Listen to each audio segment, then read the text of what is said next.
he's up a game looking to head into the finals against Matt Hoey, but he's going to need to win one more game over his Bug Delver opponent if he wants to do so. And to that end, Colin's bringing in, or has the option to bring in a Graph Digger's Cage, a Manriki Gasari, a Meekstone, Aether Candace, 2 Whitley Luges, a Moat, 2 Oblivion Rings, 2 Rest in Peace, 2 Enlightened Tutor, and 2 copies of Cataclysm. Not really a whole lot in here that I'm excited to bring in. Oblivion Ring is fine, though it is a big Abrupt Decay target. Wiltleaf Liege is nice for me in this matchup, I think, as a way to fight Liliana of the Veil. They plus it, you just get to put it in for free. Besides that, not a whole lot I'm interested in. On the other side, 2 Graph Digger's Cages, a Null Rod, a Sylvan Library, 2 Disfigures, a Golgari Charm, a Crozan Grip, 2 Spell Pierce, 2 Vendilion Click, a Thoughtseize, and 2 Toxic Deluge. 2 Toxic Deluge and a Golgari Charm, 2 Disfigure. That's a really nice set of cards to have against Death and Taxes. Yeah, remember the Death and Taxes creatures are all on the small side. They tend to be like 2/1s, 3/1s, 1/1s. All this cheap removal is pretty good against them, especially something like Toxic Deluge that gets around a Mother of Runes. I'm really intrigued to see the Moat in the sideboard of Death and Taxes. You do not see that very often as an Enlightened Tutor target. Yeah, it is interesting. I'm not sure if he'll use it. Remember, the only other 2 players left in this tournament are both Delver players. So I'm not positive we'll get to see Moat in our coverage. They can, of course, if you build a castle with a moat around it, you know, winged creatures will still attack you. So. Well, it depends on other things that are going on in the matchup. For Brenden's deck, for example, I think Moat's very poorly suited. He has Tombstalker alongside Delver of Secrets and Deathrite Shaman. Those can all win the game, even with a Moat in play. And you know that he's bringing in a Golgari Charm, so you can't be safe sitting behind it for the entire game regardless. But against Rug Delver, there's a much more compelling case, I think. You can fight over Delver of Secrets, and then they're just left with Nimble Mongoose and Tarmogoyf. So I'm not sure if he's going to want to bring in against a deck like Rug, but there's more of an argument there than bringing in against a deck like Bug, where I think it does very little. Right. So now, this is traditionally a pretty good matchup for Death and Taxes, right? I believe so, yeah. I think most matchups where, you know, Mother of Runes, Swords to Plowshare, Stoneforge, Mystic, sort of that core of cards, you're going to beat most creature decks. It's tough here because Brenden has access to so many sweepers post-board. You know, he has his Golgari Charms and his Toxic Deluges. That complicates things quite a bit. Yeah, there are some tailor-made tools here for the matchup. Brenden Estrada on the play. Looks like he has kept his hand. Colin Logan maybe starting with less than 7. Yeah, so at least 6 is going to try for a hand there. I bring this up a lot when I watch Death and Taxes on coverage. You know, there's so many Delver decks, Rug and Bug and Blue, White, Red. It really surprises me these decks do not find room for Path to Exile on the sideboard, because I feel like that would improve this matchup so much. There's no basics for them to find. And if you just had access to more creature removal, I feel like these matchups would go from good to extremely good. So what's, I mean, the hedge, you're not suggesting they play paths instead of swords. You're saying they just want more swords? Yeah, still play 4 plows in the main deck. That's and then have a path or 2 in the sideboard. All right, on the play, Bug Delver is going to have a turn 1 Deathrite Shaman, but we see a turn 1 Aether Vial from Colin Logan. Perhaps he will be the one going on the mana denial plan. We will see. Certainly can be pretty good against these style decks, is he? It looks like Brenden has found his Golgari Charm, so that's a big tool for this matchup. Yeah, and I am wondering, it looks like Brenden, that turn drew a Daze. It may be possible. I'm pretty sure he would have dazed the Vial. Yeah, I would have thought as well. So we'll see here. Vial takes up to 1. Colin Logan is going to go for a Thalia, see if that card resolves. Yeah, and that's going to be the hard cast Daze for Brenden Estrada. So Thalia does not resolve. In this matchup, so when you have something like a turn 1 Vial, how often do you want to still like cast that Thalia? Like he could have had the Thalia certainly had he waited a turn, right? Yes. So there's like this balancing act of, do you cast things on curve or do you wait them with Vial? I think by and large you want to cast them off of the Vial here. You need to shut off as much of Brenden's counterspells as possible. You don't want to turn them into live cards with your Vial in play. That's a good recipe to turn Vial into a mulligan. So I think you need to leverage that as much as you can, especially when Brenden's not really up to very much. You know, if he was a little more explosive, if you felt you were going to be under the gun, that'd be one thing. But the way that Brenden's pacing the game, you have a little bit of time to take some lumps and set up your Vial to be really good. To be fair, now, Brenden started the game on the Bayou or the Tropical Island? He started, I believe, on Bayou. Okay, so I was going to say, if he started on Tropical Island, you could assume he didn't have Daze, because he didn't Daze your Aether Vial. Right. Now, but he started on Bayou, which means, well, maybe he doesn't have, that's different because you can't daze off a Bayou. Sure. Liliana ticks up to 4. This is a turn 3 Liliana for Brenden, going at the hands here. This would be a really good spot for Whitleaf Liege, that's for sure. Yeah, I don't think he has it. I think this would be I think it'd be a little bit faster to discard. So I'm going to Whitleaf Liege. He could be playing Obstinate Baloth or Luxodon Smiter. Obviously not Smiter, but I guess never mind. He can cast it. It's mono white. I answered my own question. You want something you can act. I suppose they actually do cast it sometimes. Yeah, sure. It's 4 mana. It's very castable. At first I was thinking like, oh, you only ever discard it or Violet in. Like, don't you ever actually cast it? But yeah, it is castable. And he's going to go for Umezawa's GT. This accompanies a Mother of Runes that was vialed in. That Mother of Runes not long for this board. Liliana at the weight and another Liliana in Estrada's hand. That one may just get, we may see an Edict here and then a Liliana Plus or something like that. Or this Golgari Charm that's been hanging out in Brendan's hand too. I mean, yeah, I have a feeling Colin's going to slip up here somewhere just because there's too many things that he has to try to play around. Yeah, he wastes Brenden off one of his duels. Brenden had one of each duel though, so he can't knock Brenden off a color. Not to mention Brenden has Deathrite Shaman, so Brendan's mana looking just fine. Colin with just 1 card left in his hand. So you think he may see him plus the Liliana and then Golgari Charm the Mother Runes. He's gonna mindset to Edict the Mother Runes. The question is, does he want to? How much does he want that last card in Colin's hand? And he's gonna go ahead and vial Sarah Avenger into play. This one could be a little tricky for Brenden to get around because he doesn't have a way right now to answer it. Yeah, he's kind of caught off guard here. I mean, this is a really rough turn. Yeah, so Sarah Avenger's going to suit up with Umezawa's GT, and that's going to go ahead and get in. You're looking at a hand of Golgari Charm, Daze, Liliana. This is no resistance. Yep. Liliana's taken down 2 counters on the Umezawa's GT. Now, if Colin has the wherewithal to kill the Deathrite Shaman, then that means Brenden may not even be able to Liliana the Sarah Avenger next turn, and Colin's going to do just that. Well, it looks like Brenden does have the option here of... It looks like he's going to just let this go. I thought that... Oh, no, he has no way to fight over this. Oh, wow, and the Wasteland? That's what a draw for Colin. And before I was going to say, if Colin hadn't killed the Deathrite and let Brenden untap, Brenden could play Liliana and Edict it, but a game that looked like it was going in Brenden Estrada's favor has taken a huge turn for the worse here. Yeah, he went from it looks locked up with a backup Liliana to boot to wow, this game's over, Sarah Avenger. Yeah, rest in peace as well. So now graveyards are empty, Tarmogoyfs are off, Deathrite Shamans are off. Brenden just a tropical island and nothing else going on. Yeah, this is an ugly turn of events here for Brenden. Well, he has a Ponder, so he's going to try to find something. Remember, 1 Abrupt Decay actually will buy him a lot of turns here if he can find a land and an Abrupt Decay. But Colin can play around that a little bit by just using the JT at this point to just pump Sarah Avenger, make it 7 points of damage. It's going to be, JT's going to be an equipment that gives +4/+4 right now. He's going to shove as much damage as he can while the Sarah Avenger is alive. Yeah, This game flips so fast. Yeah, no kidding. I'm saying Brenden, he basically just needs that removal spell and land immediately, right? He has about 2 turns to find it. Really, he has about 1 turn to find it. Yeah. If he doesn't find it in 1 turn, the problem is that any creature will be lethal then from Colin.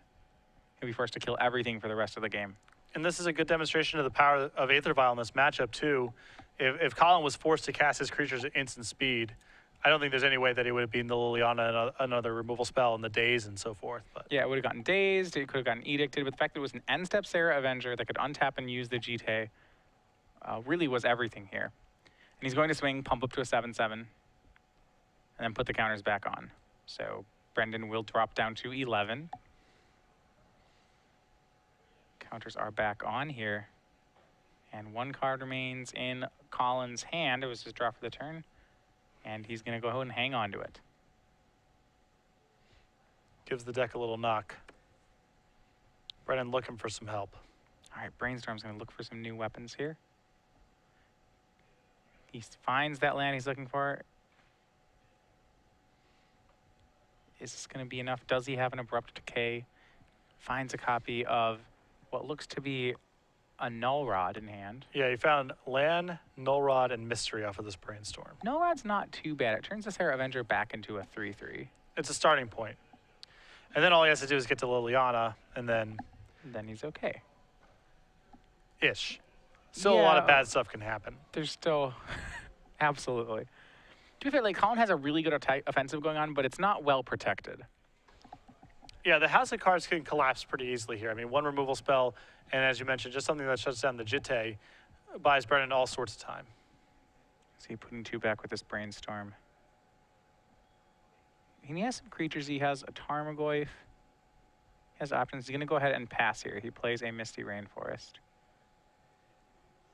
I think he wants the GT counters. Is he going to, and he's going to go ahead, is he taking, he's going to go ahead and just take 3. Colin has to put more counters on Sarah Avenger, on the GT. Doesn't Brenden this time. Because of the open mana, he didn't want to lose him to an Abrupt Decay. Yeah, I think it's one of those things where Brenden brainstorms, puts it back, plays a land, says go. Yeah, There's some red flags that, you know, there's some sort of removal spell or something going on there. Yeah, and we did have Colin's playing Mother of Runes here. That gives him protection against Liliana. What is it? No, the question is, what is Brenden playing? You know, he had other things he could play and opted not to.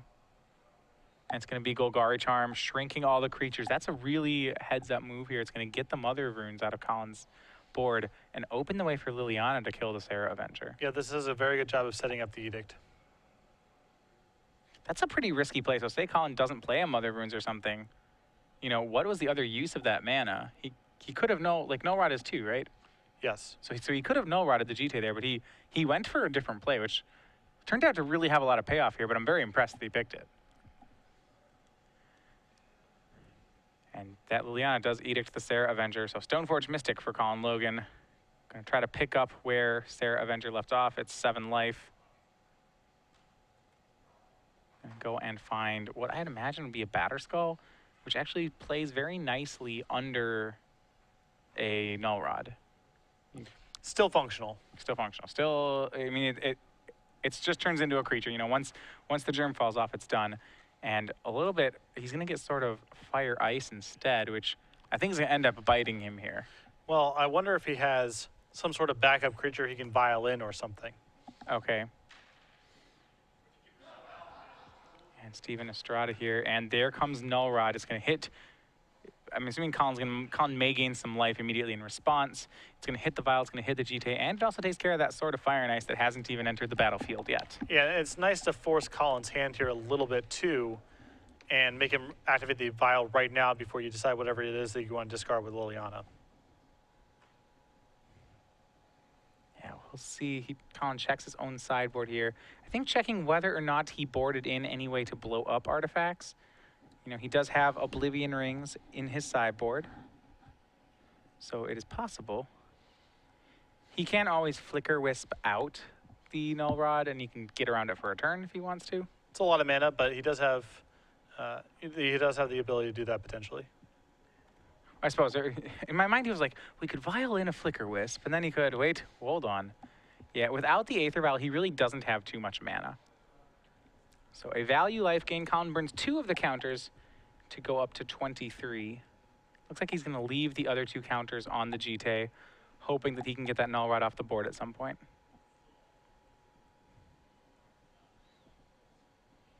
Ponder is the play. Right now, Brenden, he does have a Liliana going. He doesn't have any threats yet. Granted, he's really trying to contain Colin's deck right now. But he's forcing Colin to play kind of a fair game right now, shutting off the Vial and the Jitte. So even though Brenden doesn't have anything going on right now, he's got a lot of time to find something. So go back to that Stoneforge Mystic. How much is it going to hurt Colin the fact that he now has a sword in his hand as opposed to a Batterskull? It's potentially huge. Well, No other way around it. Yeah, he has 2 cards in his hand. I think at this point the sword will just be something he discards to Liliana then. And we'll see. Liliana goes up to 2. And he's going to discard sword. So, interesting question about sequencing. If Brenden pluses the Liliana before playing Null Rod, it's possible he could get Colin to keep the sword in his hand. Sure. Another Mother of Runes for Colin Logan. That's a big deal. If this gets untapped as protection against removal, it also means that there's Edict protection against Liliana. It also means that if Brenden does nothing, that Colin can attack the Liliana to death. Last turn, Colin did hit the Liliana down to 1. He left Brenden at 7. He's going to play Mother of Runes and Meekstone into play. Meekstone pretty... Okay, this is a 1-of in his sideboard. It stops large creatures from untapping. Creatures with power greater than 2, I believe. It's another card that's anti-Tombstalker, anti-Tarmogoyf. Yep, good against Stalker, good against Tarmogoyf.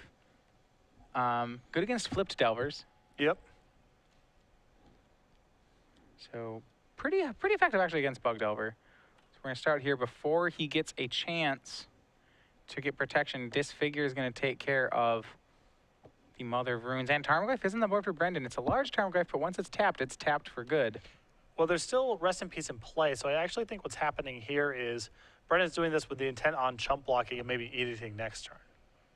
Okay, right, there's a Rest in Peace. The Goyf's still just a 0-1. Yeah, but a chump blocker may allow Liliana to get the next turn, take care of the Stoneforge Mystic, and then they're at parity. And that was a draw of goodness. Batterskull for Colin. That's huge. Or that can happen. Wow.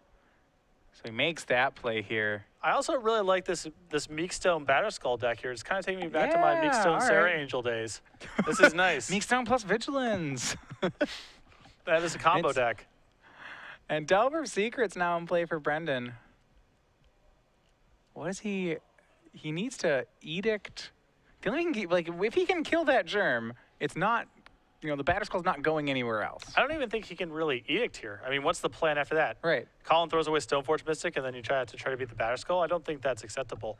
I think what happens here is Brenden needs to hope that he draws something like Disfigure or Abrupt Decay, something, and then can chain together an Edict. The tough part is with the creatures he has. So you see Colin making this attack. He assumed he doesn't have to chump the Batterskull, but the annoying part is he actually would have to chump Stoneforge Mystic too. Yeah. These two creatures, I believe, going at Liliana. Yeah, the Stoneforge knocks her right back down to 2. And just so much disruption going on right now for Colin. This Rest in Peace is really doing a number. It's so good against Bug Delver. It's not just about beating Dredge with this card.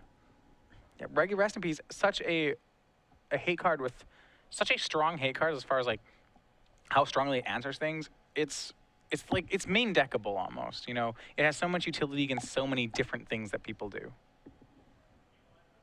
And we will see here. Can Brenden find an answer here? This Batterskull is going to take care of things fairly quickly. All he needs is a kill spell for Stoneforge Mystic, and then he can take care of the Germ Token, and he'll be back at parity. But he's going to need one very quickly. And even then, the game is shaping up in such a way that it's not unrealistic here for Colin to just reset Batterskull and a couple turns later redeploy it. It's so hard for Brenden to get any sort of forward footing. Yeah. He'd have to take care of the Null Rod first. Right. So, but there's Oblivion Rings and so forth in Colin's deck. We're still at the standoff. Brenden draws a Wasteland. That's going to take care of Caracas. That's a start, but his Delver did flip an Insectile Apparition. But, this 4/4 Batterskull is still a problem. If he doesn't chump block for the Batterskull, things get tougher. And he has Abrupt Decay. He's going to Abrupt Decay the Germ Token. Liliana pluses. And now that he had the kill spell, it seems like the serve has gone back over in favor of Brenden. Yeah, he's going to be able to Edict next turn, block this turn, Edict next turn, and then start taking up Liliana again and have insurance against future creatures. Yeah. Remember, he's not attacking with the Insectile Aberration because of that Meekstone that Colin has played. So Thalia hits the table for Colin. This is now the big creature on the block because it can swing through a Insectile Aberration. So things may be in favor of Colin again. Hard to say. Another Delver of Secrets for Brenden. Yeah, 2-power First Striker is pretty potent on this board. What Brenden can do is he can continue to tick up the Liliana. Oh, he's going to Edict it. Well, that'll go to Stoneforge Mystic for sure. Well, I was going to say, if he ticks up the Liliana, he could let Liliana take a hit off Thalia, and then if he was fortunate enough to flip that Delver, he could double block the Thalia and trade an Insect with the Thalia. Well, he can double block right now. I mean, it's 2 powers of first strike damage, yeah. All right, yeah, you're right, the double now. block still works right here. Horizon Canopy, the draw for Colin. Yeah, Liliana is protected. So can Colin swing in here? I don't think he wants to. He could. Horizon Canopy to try to get a card. It seems like that's what he'd have to do. I feel like he has to wait. So Liliana doesn't eat it. Well, the problem is that if he just attacks with Thalia, trades his Thalia with an Insectile Aberration, then next turn he's back in the same spot he was trying to avoid before, which is Liliana taking up on an uncontested board.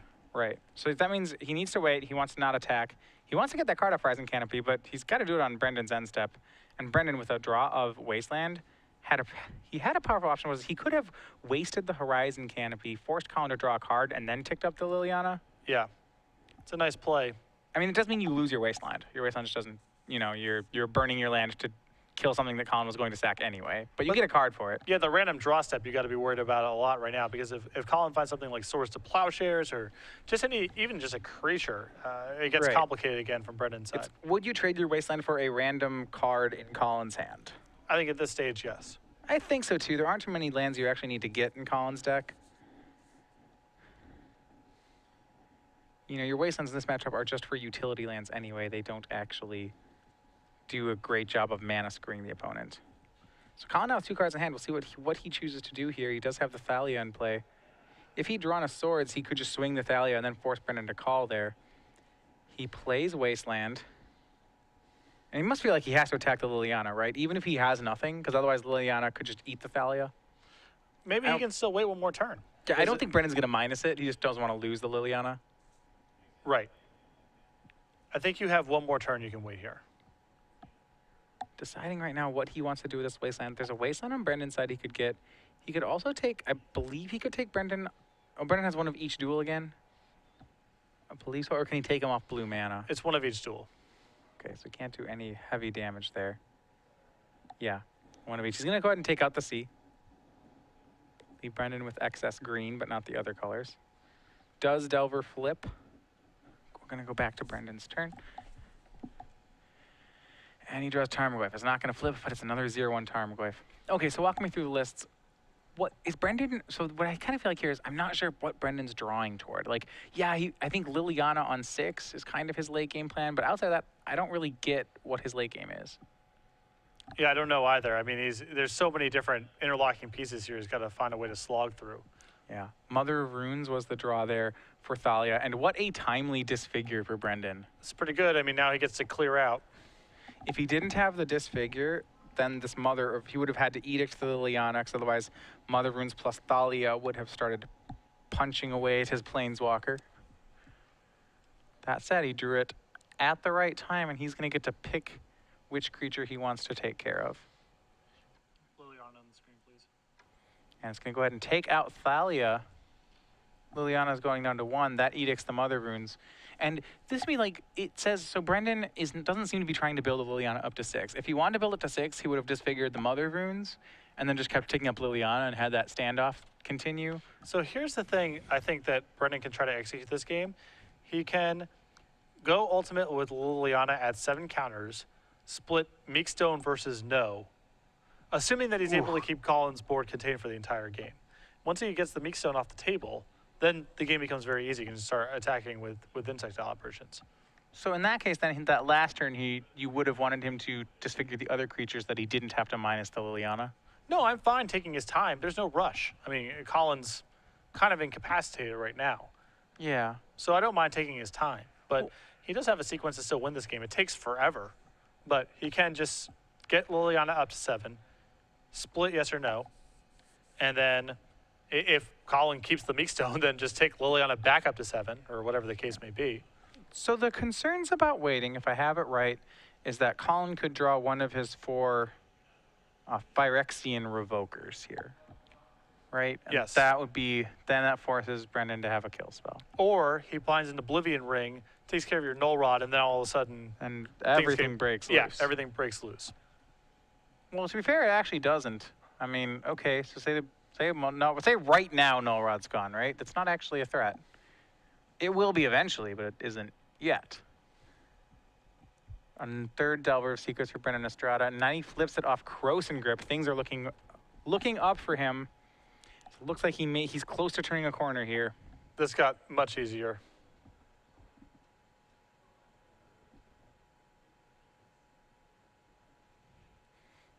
Yeah, so so he has a bunch of flyers. He does have the Croson grip, so he got rid of the Meekstone. But there is one concern. He plus the Liliana and got Wiltly Flea just off Colin's side. That's a play that can turn around games. I think at this point it may not matter. He's going to go ahead and punch Colin down to 21 with, I believe, 2 Flying Delvers. Well, it could. If Colin is able to draw running creatures and Brenden misses on removal spells. All right, just 1. It's down to 24. Yeah, now Colin can swing. Brendan's going to chump with this 0/1 Tarmogoyf. And he's wondering whether it pumps all green creatures, or whether it's just Colin's, and it's just Colin's. So 0/1 Tarmogoyf finds use. It's going to chump. Liliana will probably take care of Wiltly Fleege. And it is just 2 Delvers at the moment, I believe. Confirm, is that 2 or 3 Delvers? It's just like...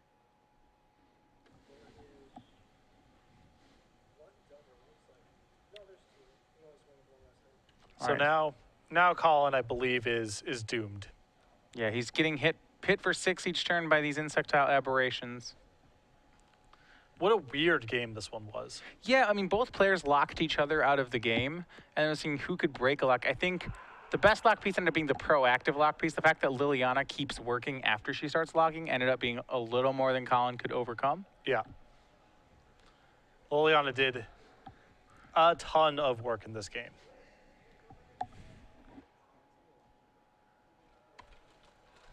Yeah, ton of work. So Colin drawing one, like, so hoping to draw back into this, but I'm not sure what he draws toward anymore.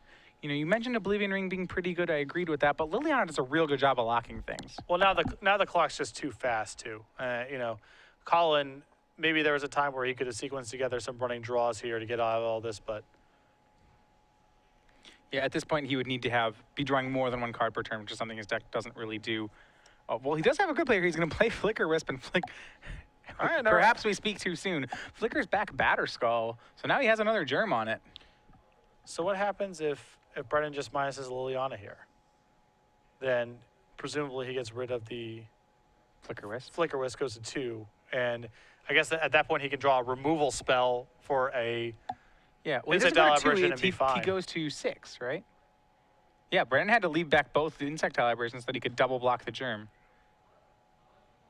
Or he's just chumping it. Yeah, he's decided his game plan is to just continue to chump the germ token so he can edict it.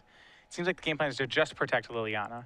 Well, the problem there is if he loses his entire board, then he's at the mercy of Flicker Wisp or Oblivion Ring or something else coming off the top of the deck. What's his better line? I mean, is there another line he can take? I mean, this obviously is not a good line for Brenden, but does he have a better option? Last turn he could have gone attack you, down to 6. Attack you down to...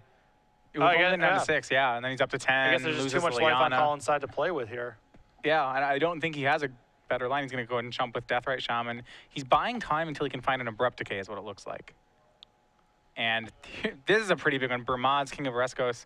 Your whole Meekstone Sarah Angel plan, I mean, the Meekstone's gone, okay, but his deck does certainly have that capacity to it. And now this is removal spell or bust on Brendan's side. Yeah, a game has been back and forth for the entire game. It looks like Colin Logan, you know, I don't want to speak too soon because we've had a bunch of coming back going both ways. Yeah, I mean, I was ready to call it 2 turns ago, and this Flicker Wisp has completely shifted the game around. And finally, the Liliana hits the graveyard to Edict. I believe that I would sacrifice Bermaz here. Because you just have to worry less about future Abrupt Decays. Yes. Yeah, especially because if you have a way to get rid of Null Rod, then Batterskull becomes a card again. I'm not sure how much it particularly matters. They're both fairly good. And Batterskull is going to, Germ Croson is going to attack, take care of Delver's Secrets. And now Brendan's side's clear. I suppose there's an argument the other way. If you keep the Bermaz, then you are playing around future Lilianas. Yep. Because he brings his cat friends along. And we'll see. Brenden draw does not look any help. He's going to say go. He has 8 life, so he has 1 more draw step to work with. And it is going to be an Abrupt Decay. We are reset once again. Germ token hits the bin. Both players without threats. Who is going to break it first? All right, I'm starting to get into this game. Okay, it's been back and forth, but this is awesome. Like who's gonna win this one? Okay, land go. No one has anything. I feel like Colin is favored from this spot because any creature gets something good going. Yeah, he has Rushit and Port as his draw. Yes, creature. I mean, he has some cards that are really good, right? Flicker Wisp or something is just great. But first creature goes to Brenden. I believe it's a Tarmogoyf. So Yeah, it's a creature. Yeah. Sarah Avenger, that's a better creature. Too much of Brendan's draws are also locked out by the rest in peace in play. Brendan's going to go ahead and daze the Sarah Avenger, but Colin sees that he has untapped mana and pays for it. Can Brenden, how many more, I want to think how many Abrupt Decays are left in Brendan's deck? Like, this is starting to become a relevant question. How soon until Brenden draws a Tombstalker? Another question I have is how many cards are left in each player's deck, because They could mill. it's shaping up for potentially someone to get decked this game. I mean, does Brenden have his Tombstalkers in? He has 2 of them. They'd be really good right about now. Yeah. And Brendan's coming to the same realization that I am here, that this may be an issue of decking. Yeah, there are 2. There's another Liliana of the Veil in his deck somewhere, too. That would be pretty good. If he kept the Toxic Deluge, if he brought in the Toxic Delugers, that would take care of Sarah Avenger. Not a great card, but at least it's a card that does something. Let me see. See, Abrupt Decay hitting Sarah Avenger. And now Colin's going to count the Abrupt Decays. Brenden, by the way, has 18 cards left in his deck. We are I would imagine the Brainstorm, Ponder, Fetch Land guy is a little bit behind on the card count race right now. Yeah. Yeah, his deck's smaller. The problem is that I don't even think Tombstalker is remotely castable. Brendan has no graveyard to work with. He's not going to get to 8 Oh gosh, mana. the Rest in Peace has been in game play all game. Oh, just kidding. Yeah, he's gonna have to start playing lands to cast it. I mean, to be fair, he could maybe get to 8 mana. That's not unreasonable, right? I mean, Colin's going to draw random Wastelands and Ports along the way. Does he have 8 mana producing lands in his deck? If He he were has- tapping Wastelands. 4 Wasteland, 2 Bayou, so it's 6 for Underground is 10. Trop is 11. So all but 3. So if he's used 4 Wastelands, the answer's no. This would be a quintessentially Death and Taxes style win here. Ah, I keep your... I stopped all your cards from winning. Therefore, I win. Another Sarah Avenger. Whoa, Colin Logan. escalating the conflict. A real card. So, yeah, and Wasteland for Brenden. I don't think he can be casting Wastelands here, right? He has to be keeping them for a possible Tombstalker? Assuming they're still in the deck. I mean, yeah, I think he has a pair of Hymn to Turox in his hand also. 3 damage off the Sarah Avenger puts Brenden down to 3. That and the Stoneforge Mystic. Will Brenden be able to draw something? He is now facing lethal next turn. He has 2 Hymn to Turox. He drew. This is a Tombstalker. So now he drew it. And there you go. Colin Logan, 2-0. Takes a marathon match over Bug Delver. Thank goodness that didn't go to 3. You just sort of had to bend into it, right?